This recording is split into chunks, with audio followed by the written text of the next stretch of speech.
नमस्कार दोस्तों। कहानी जगत में इन दिनों आप सुन रहे हैं बेताल भट्टराव जी द्वारा रचित बेताल पचीसी।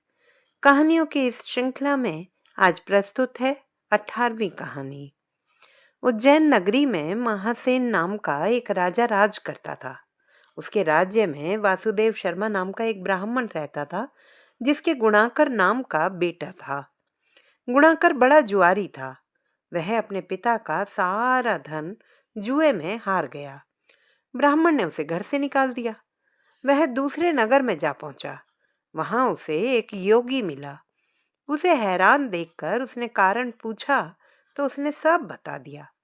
योगी ने कहा, लो, पहले कुछ खा लो।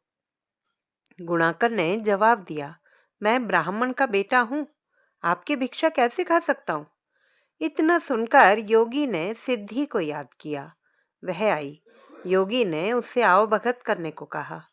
सिद्धि ने एक सोने का महल बनवाया और गुणाकर उसमें रात को अच्छी तरह से रहा। सवेरे उठते ही उसने देखा कि महल आदि कुछ भी नहीं है। उसने योगी से कहा, महाराज, उस स्त्री के बिना अब मैं नहीं रह सकता। योगी ने कहा, वह तुम्हें एक विद्या प्राप्त करने से मिलेगी और वह विद्या जल के अंदर खड़े होकर मंत्र जपने से मिलेगी। लेकिन जब वह लड़की तुम्हें मेरी सिद्धि से मिल सकती है, तो तुम विद्या प्राप्त करके क्या करोगे। गुणाकर ने कहा, नहीं, मैं स्वयं वैसा करूंगा। योगी बोला, कहीं ऐसा ना हो कि तुम विद्या प्राप्त ना कर पाओ और मेरी सिद्धि भी नष्ट हो जाए। पर गुणाकर न माना। योगी ने उसे नदी के किनारे ले जाकर मंत्र बता दिए और कहा कि जब तुम जप करते हुए माया से मोहित होंगे तो मैं तुम पर अपनी विद्या का प्रयोग करूंगा। उस समय तुम अग्नि में प्रवेश कर जाना। गुणाकर जप करने लगा। जब वह माया से एकदम मोहित हो गया तो देखता क्या है कि वह किसी ब्राह्मण के बेटे के रूप में पैदा हुआ है। उसका ब्याह हो गया, बाल बच्चे भी हो गए। वह अपने जन्म की बात भूल गया। तभी योगी ने अपनी विद्या का प्रयोग किया। गुणाकर माया रहित होकर अग्नि में प्रवेश करने को तैयार हुआ। उसी समय उसने देखा कि उसे मरता देखकर उसके माँ बाप और दूसरे लोग रो रहे हैं और उसे आग में जाने से रोक रहे हैं।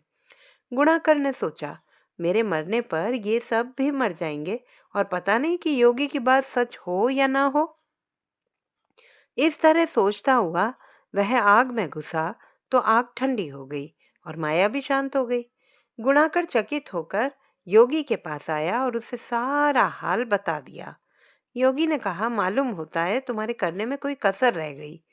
योगी ने स्वयं सिद्धि की याद की, पर वह नहीं आई और इस तरह योगी और गुणाकर दोनों की विद्या नष्ट हो गई।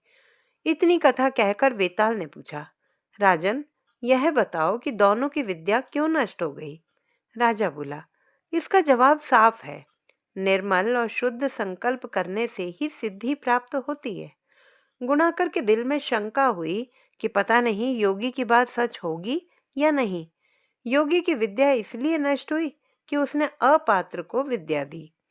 राजा का उत्तर सुनकर वेताल फिर पेड़ पर जा लटका। राजा वहां गया और उसे लेकर चला तो उसने फिर एक नई कहानी प्रारंभ की।